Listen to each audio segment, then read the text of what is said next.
Praise God. मसीह खुदावंद के ज़िंदा जलाली और बाबरकत नाम में आप सबकी सलामती हो। अजीज़ भाइयों और बहनों, हम नहायत ही शुक्रगुजार हैं यस्सु दा प्यार मिनिस्ट्री के लिए, जिन्होंने आज अपने प्लेटफॉर्म पर हमें दावत दी है कि हम खुदावंद के नाम को इज़्ज़त और जलाल दें और आप लोगों तक इस पैगाम को पहुंचा सकें कि वर्शिप क्या है, इसका मेयार क्या है, इसके दर्जात क्या हैं और वर्शिप की अहमियत क्या है। इससे पहले कि हम खुदा के कलाम को आपके साथ शेयर करें, आए सारे मिलकर एक छोटी सी हम दुआ करेंगे ताकि खुदा उनका नाम इज़्ज़त और जलाल पाए। खुदा हमारे ज़हनों को खोले ताकि हम खुदा के मेयार को हम समझ सकें, परस्तिश के मेयार को जान सकें। आइए अपनी आंखें बंद करें। खुदा कदूस, हम तेरी शुक्रगुजारी करते हैं खुदा प्यारे खुदा यस्सु दा प्यार मिनिस्ट्री के लिए, जिन्होंने खुदा प्यारे खुदा अपने प्लेटफॉर्म पर दावत दी ताकि हम सारे मिलकर खुदा प्यारे खुदा परस्तिश के मेयार को जान सके कि खुदा प्यारे खुदा परस्तिश का सही मेयार क्या है और खुदा तू किस तरह के परिस्तार चाहता है और तू कैसे चाहता है कि हम तेरी परस्तिश करें। खुदा प्यारे खुदा अपने पाक रूह को नाजिल कर ताकि हम हमारे जहन खुले, बंद अकलें खुले और हम इस सारे खुदा प्यारे खुदा मेयार को जानने वाले बन जाएं और खुदा उस तौर पर हम परस्तिश करने वाले बन जाएं जिस तौर पर खुदावन तू चाहता है कि हम उस तौर पर तेरे नाम को जलाल दें, तेरी परस्तिश करें। आ अपने पाक रूह को नाजिल कर हम सबको बड़ी बरकत दे, मसीह हमारे खुदावंद के वसीला से, आमीन। असीस भाइयों और बहनों, मेरा नाम पास्टर आरिफ सादिक है और मैं church of royal gospel Nawaz Sharif colony Lahore Pakistan से आपके सामने यहाँ पर मौजूद हूँ। सो आइए हम टाइम को ज़ाया किए बगैर हम आगे बढ़ेंगे और परस्तिश के बारे में आज हम जानेंगे कि परस्तिश क्या है। आइए मेरे साथ कलाम खुदा में से एक हवाला हम देखेंगे और यह हवाला यशवा की किताब और उसका 24वां बाब और उसकी 14वीं आयत से लिया गया है। कलाम खुदा के अंदर लिखा है, बस तुम खुदावंद का खौफ रखो और नेक नियति और सदाकत से उसकी परस्तिश करो। मैं दोबारा फिर दोहराई करना चाहता हूँ। कलाम खुदा में लिखा है, बस तुम खुदावंद का खौफ रखो और नेक नियति और सदाकत से उसकी परस्तिश करो।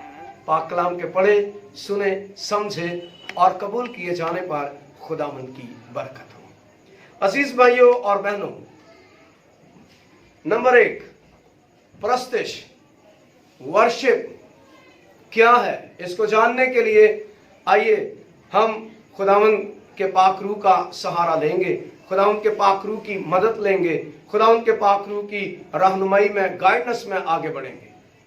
अजीज भाइयों और बहनों, परस्तिश जो आसमान पर की जाती है, परस्तिश जो खुदा को पसंद है, परस्तिश जिसको हम वर्शिप इंग्लिश में कहते हैं, परस्तिश का जो सही माफूम है, जो सही इसका मानी है, यह है खुदा के करीब हो जाना, यह है खुदा को राजी कर लेना, यह है खुदा के पास चले जाना, यह है अपने दिल और जान और रूह और बदन से खुदा को मना लेना, खुदा के आगे झुक जाना, खुदा की सताइश करना, अपने गलों का इस्तेमाल करना, खुदावंद के हजूर में अपने आप को सरेंडर कर देना कि खुदावंद प्यारे खुदा, तेरे से बढ़कर और कोई माबूद नहीं है, तू ही हमारा बनाने वाला है, तू ही पैदा करने वाला है, हम तेरी ही परस्तिश करते हैं, तेरी ही सताइश करते हैं,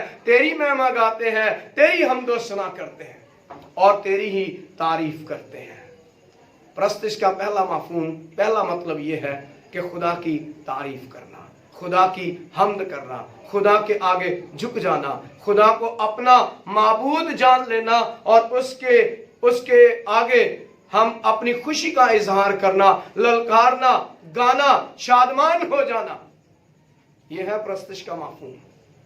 तो अजीज भाइयों और बहनों, खुदा का बंदा मुकद्दस यशवा इस बात को, इस राज को जानता है। और वो क्या कहता है?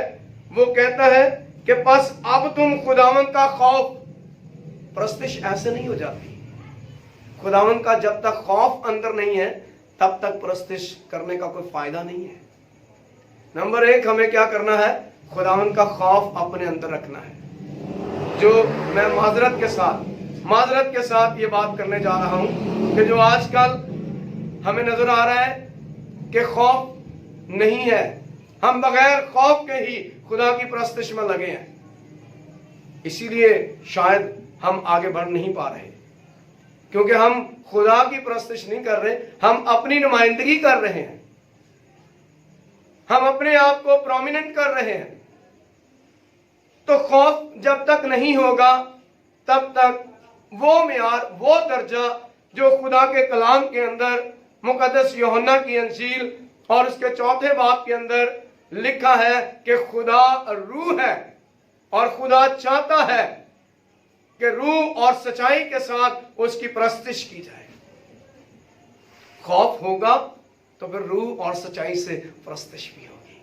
जब खौफ नहीं है तो फिर रूह और सच्चाई से हम प्रस्तिश नहीं कर रहे हैं, फिर हम खुदा की प्रस्तिश नहीं कर रहे, माफी के साथ फिर हम किसी और की प्रस्तिश कर रहे हैं। इसीलिए खुदा का बंदा मुकद्दस यशवा फरमाता है कि तुम क्या करो? खुदावंद का खौफ रखो। और फिर नंबर 2 सुन लीजिए, नेक नियति।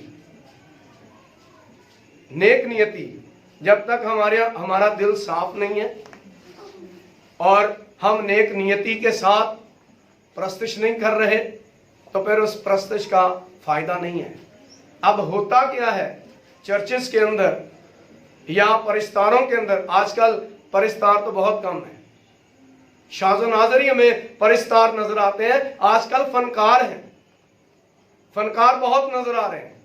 तो जब फनकार होंगे तो वो अपनी फनकारी का ही इजहार करेंगे, वो फिर परिस्तारी का इजहार नहीं करेंगे। तो खुदा परिस्तार चाहता है, ना कि फनकार चाहता है। तो अजीज भाइयों और बहनों, नेक नियति दूसरा अंसर, दूसरा म्यार, दूसरा दर्जा वो नेक नियति है। जब तक हम नेक नियति के साथ, रूह बदन और जान के साथ खुदा में मगन नहीं होंगे, प्रस्तिश का वो म्यार नहीं होगा जो खुदा चाहता है। क्योंकि खुदा चाहता है कि खुदा ऐसे परिस्तार ढूंढता है। देखें, इतना बड़ा खुदा है, खुदा ढूंढ रहा है और बेशुमार लोग गाने वाले हैं, बेशुमार लोग प्रस्तिश करने वाले हैं, बेशुमार लोग खुदावंद के नाम को जलाल देने वाले हैं, लेकिन रूह और सच्चाई से कम है। फिर भी खुदा ढूंढ रहा है कि जो रूह और सच्चाई से उसकी प्रस्तिश कर रहे हैं, जो उसकी तारीफ कर रहे हैं, जो उसकी सताइश कर रहे हैं, जो उसकी मदासराई कर रहे हैं। खुदा ऐसे लोगों की तलाश में है। देखना यह है कि क्या मैं वाकई रूह और सच्चाई के साथ उसकी प्रस्तिश कर रहा हूं, या मैं अपने आप को प्रोमिनेंट कर रहा हूं, या मैं अपनी फनकारी लगा रहा हूं। मैं मुआफी के साथ आपसे बात कर रहा हूं, मैं खुदा का कलाम बयान कर रहा हूं। तो अजीज भाइयों और बहनों, खुदा का बंदा मुकद्दस यशवा की किताब आप देख लीजिए पढ़कर, वहां पर लिखा है कि नेक नियति, पूरे दिल से नियत साफ होकर खुदा की प्रस्तिश करनी है, किसी और की प्रस्तिश नहीं करनी। जब पूरे दिल के साथ, रूह बदन जान के साथ, नियत साफ करके हम खुदा की प्रस्तिश करेंगे, तो फिर मैं आगे चल के आपको बताऊंगा कि होता क्या है। आगे सुनिए, आगे लिखा है और सदाकत। अब तीसरी बात, तीसरा दर्जा सदाकत का आ गया है। वही बात जो मुकद्दस यूहन्ना की अंजील में लिखी है कि खुदा रूह और सच्चाई से ऐसे परिस्तार ढूंढता है जो रूह और सच्चाई का मतलब है कि सदाकत। जब तक आपके अंदर सदाकत नहीं है तब तक आप खुदावंद में मगन नहीं हो सकते। और आजकल हमारे चर्चेस की हालत, या हमारी कौम, हमारे जो लीडरान है, जो प्रस्तिश करने वाले हैं, उनकी हालत यह है कि कोई दूसरे को हम बर्दाश्त नहीं करते। हम किसी दूसरे को बर्दाश्त नहीं करते कि वो मुझसे बेहतर गा रहा है, वो मुझसे बेहतर क्यों गाए? उसका माइक बंद कर दो, अपना माइक खोल दो, अपनी आवाज प्रोमिनेंट कर दो। No no no, never. यही तो सारी बात है। इसीलिए तो हम आगे नहीं बढ़ रहे, इसीलिए तो हम बरकत नहीं पा रहे, इसीलिए तो चर्चेस के अंदर मुअज्जज़ात जो है वो ज़हूर में नहीं आ रहे। तो आए जरा देखते हैं प्रस्तुश का मेयार क्या था। थोड़ा आगे बढ़ते हैं। 3 दर्जे, हम तीसरे दर्जे पर पहुंच चुके हैं। नंबर 1 क्या था? नंबर 1 ये था कि खुदावंद का खौफ, और नंबर 2 ये था कि नेक नियति, और नंबर 3 ये था सदाकत। जब ये तीनों चीजें हमारे अंदर आ जाएंगी, प्रस्तुश करने वालों के अंदर आ जाएंगी, तो फिर होगा क्या? आइए देखते हैं, आगे बढ़ते हैं। दूसरा तवारीख और उसका 5वां बाब और उसकी 13वीं आयत। जब ये 3 चीजें होंगी फिर क्या होता है? तो लिखा है, तो ऐसा हुआ कि जब नरसिंगे फूंकने वाले, आप सुन लीजिए, साज बजाने वाले भी इसमें शामिल है, नरसिंगे फूंकने वाले और गाने वाले। यहां पर तो कोई एक गाने वाला आ जाए तो प्रॉब्लम पड़ जाती है, मेरे नालों बेहतर गाना ला गया, ना ना, नेवर। यहां पर देखिए, गाने वाले एक नहीं है, 400 बंदा गाने वाला यहां पर मौजूद है, और साज बजाने वाले करीबन 1000 साज बजाने वाले हैं। तो टोटल मिला के 1400 लोग जो है खुदा की प्रस्तुश करने वाले, खुदा के नाम को जलाल देने वाले हैं। अब 1400 लोग कर क्या रहे हैं? कलामे खुदा के अंदर लिखा है, नरसिंगे फूंकने वाले और गाने वाले मिल गए ताकि खुदावंद की हम्द और शुक्रगुजारी में उन सब की एक आवाज हो। यहां पर तो हम प्रॉब्लम में आ जाते हैं कि मुझसे अच्छा वो गा रहा है, इसका माइक बंद करना है। नहीं नहीं नहीं नहीं, यहां पर देखें 1400 लोग मौजूद हैं, शायद ज्यादा हो, क्योंकि एक चर्च है पूरा लगा हुआ और बाकी लोग भी गा रहे हैं, वो 1400 भी गा रहे हैं, साज भी बज रहे हैं। तो फिर क्या लिखा है? लिखा है कि सब मिल गए ताकि खुदावंद की शुक्रगुजारी में उन सब की एक आवाज सुनाई दे। जब नरसिंगों और झांचों, जब नरसिंगों यानी पूरे साजों और झांचों और मौसीकी के सब साजों के साथ उन्होंने अपनी आवाज बुलंद करके खुदावंद की सताइश की कि वो भला है, क्योंकि उसकी रहमत अबदी है। तो वो घर जो खुदावंद का मस्कन है, क्या लिखा है कि अबर से भर गया। जब रूह के साथ, सच्चाई के साथ, सदाकत के साथ, नेक नीति के साथ जब खुदा की प्रस्तुश होगी, खुदा की तारीफ होगी, तो फिर वो घर जहां पर प्रस्तुश हो रही है वो खुदा के जलाल से भर जाएगा। हम अपना जलाल चाहते हैं, अपनी नुमाइंदगी चाहते हैं, नो नेवर। यही हमारे लिए डिग्रेड है, यही हमारी पस्ती का सबब है। हम अपना सोचते हैं, हम खुदा का नहीं सोच रहे। लेकिन जब हम प्रस्तुश करते हैं तो खुदा फिर अकेला वहां पर मौजूद नहीं होता। जब प्रस्तुश रूह और सच्चाई से होगी तो खुदा अकेला वहां पर मौजूद नहीं होगा। खुदा का तख्त उठा कर लाने वाले फरिश्ते वहां पर मौजूद होंगे, और फिर उन फरिश्तों के साथ आसमानी मखलूक वहां पर मौजूद होगी। फिर आसमानी मखलूक के साथ खुदा का पाखरू वहां पर मौजूद होगा। फिर खुदा का बेटा, हमारा खुदा यीशु मसीह निजात देने वाला वहां पर मौजूद होगा। जब नेक नीति के साथ प्रस्तुश होगी तो फिर ये सारी बातें होंगी। फिर वो बात पूरी होगी कि खुदा रूह और सच्चाई के साथ ऐसे फरिश्ता ढूंढता है जो रूह और सच्चाई के साथ उसकी प्रस्तुश करते हैं। फिर खुदा का रूह अबर की मानंद छा जाएगा। तो यही बात कलाम खुदा के अंदर दूसरा तवारीख के अंदर और उसके 5वें बाब की 13वीं आयत के अंदर लिखी है। और फिर आगे लिखा है कि जब खुदा का अबर छा जाता है, खुदा का पाखरू आ जाता है, खुदा के पाखरू की आग आ जाती है, जब हम प्रस्तुश करते हैं, तो जब हमारा म्यार इस लेवल का चला जाता है, तो फिर क्या होता है कि फिर वो जगह अबर से भर जाती है। और फिर जितने खादिम होते हैं, जितने काहिन वहां पर मौजूद होते हैं, जितने खिदमत गुजार वहां पर होते हैं, लिखा है कि वो अपने पांव पर खड़े ना रह सके। यह है प्रस्तुश का म्यार। तो हम इस मेयार को भूल चुके हैं। मैं माफ़ी के साथ बात कर रहा हूँ। पाकिस्तानी कलीसियाओं के अंदर ये मेयार हमें खाल खाल नज़र आता है। कोशिश कीजिए अजीज़ भाइयों और बहनों, इस मेयार को, इस लेवल को आप बरकरार रखें। जब आप इस लेवल तक आ जाएंगे तो फिर खुदा का रूह जहां पर छा जाएगा वहां मौजज़ात ज़हूर में आ जाएंगे, लोग बरकत पाएंगे, शिफा का काम होगा, मौजज़ात होंगे। मौसीकी के जरिया से मौसीकी रूह की ग़िज़ा है, मौसीकी रूह की ग़िज़ा है। तो खुदा जब इस मौसीकी को सुनता है, खुदा महसूस होता है, और खुदा जहां महसूस हो जाता है वहां खुदा अपना तख्त लगा लेता है, और जहां खुदा का तख्त लगा है वहां मुझसे ज़हूर में आते हैं, वहां लोग बरकत पाते हैं, वहां शिफा का काम होता है। और एक बात सुन लीजिए, परस्तिश जब हो रही होती है, जब हम खुदा में मगन होते हैं, अजीज भाइयों और बहनों, ये बड़ी खूबसूरत बात बाइबल मुकद्दस के अंदर लिखी है। जो मौसीकी जब हो रही होती है तो मौसीकी के जरिया से लोगों के गुनाह भी खुदा माफ कर देता है, गुनाह भी माफ हो जाते हैं, बंधन टूट जाते हैं, बेड़ियां टूट जाती हैं, और हर तरह की इब्लीसी कुव्वतें खत्म हो जाती हैं, और वहां डिमोनिक पावर नहीं रहती, वहां खुदा का जलाल आ जाता है, खुदा की हजूरी आ जाती है, खुदा अपने लोगों को बरकत देता है, खुदा सुनता है। तो आइए आगे बढ़ते हैं। खुदावंद के कलाम में लिखा है कि खुदावंद का घर खुदावंद के जलाल से मामूर हो गया, खुदा का जलाल से मामूर हो गया।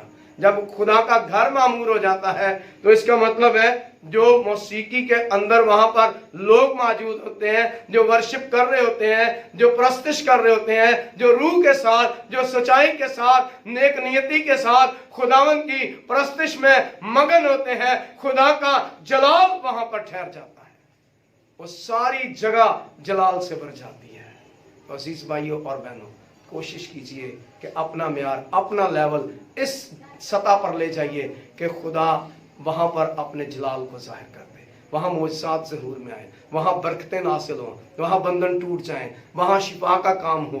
मौसीकी से शिफा आ जाती है, मौसीकी से बीमार अच्छे हो जाते हैं, मौसीकी से यानी परस्तिश से बीमार अच्छे होते हैं। परस्तिश करने वाले को चाहिए कि वो इस लेवल तक आए कि खुदा को उसका लेवल पसंद आ जाए और खुदा अपना तख्त वहां पर लगा ले। अजीज भाइयों और बहनों, मेरा ईमान है कि आज आपने इस कलाम के वसीला से बरकत पाई है। आइए थोड़ी देर के लिए अपनी आंखों को बंद करें और सारे मिलकर हम दुआ करें, सब मिलकर थोड़ी देर के लिए। अजीज भाइयों और बहनों, यीशु दा प्यार वर्शिप मिनिस्ट्री के लिए भी हम दुआ करें कि ये मिनिस्ट्री आगे बढ़ती चली जाए और खुदावंद का जलाल इस मिनिस्ट्री में आता चला जाए। आइए मिलकर दुआ करें। खुदा कदूस, हम तेरी शुक्रगुजारी करते हैं आज के इस खूबसूरत मैसेज के लिए, इस पैगाम के लिए जो खुदावंद प्यारे खुदा तेरे लोगों तक पहुंचा है। ऐ बाप, हम तेरी शुक्रगुजारी करते हैं वर्शिप मिनिस्ट्री जिसका नाम यीशु दा प्यार वर्शिप मिनिस्ट्री है। ऐ बाप, इस मिनिस्ट्री के लिए हम तेरी शुक्रगुजारी करते हैं। ये मिनिस्ट्री दिन ब दिन आगे बढ़ती चली जाए और तेरा जलाल इस मिनिस्ट्री से जाहिर होता चला जाए। हाँ खुदावंद प्यारे खुदा, हम तमाम वर्शिप करने वालों के लिए तेरी शुक्रगुजारी करते हैं। तमाम वर्शिपर्स को खुदावंद प्यारे खुदा अपने पाक रूह की हजूरी और मामूरी से भर देना, ताकि खुदावंद प्यारे खुदा वो इस लेवल तक आकर तेरा जलाल जाहिर कर सकें। ऐ खुदावंद प्यारे खुदा, चर्च ऑफ रॉयल गॉस्पल को भी, जो पाकिस्तान के अंदर, लाहौर के अंदर, नवाज शरीफ कॉलोनी के अंदर काम करता है, इसे भी खुदावंद तू बरकत देना। खुदावंद, हम अपने मुल्क पाकिस्तान के लिए भी तेरी बरकत चाहते हैं। हमारे मुल्क पाकिस्तान में भी खुदावंद प्यारे खुदा अपने जलाल को जाहिर कर, और खुदावंद प्यारे खुदा मुल्क के पाकिस्तान को बड़ी बरकत दे। खुदावंद, तो हम सब पर अपने हाथ को बढ़ाना और कसरत से बरकत देना, मसीह हमारे खुदावंद के वसीला से, आमीन। खुदावंद आप सबको बहुत बरकत दे। God bless you all. Pakistan जिंदाबाद।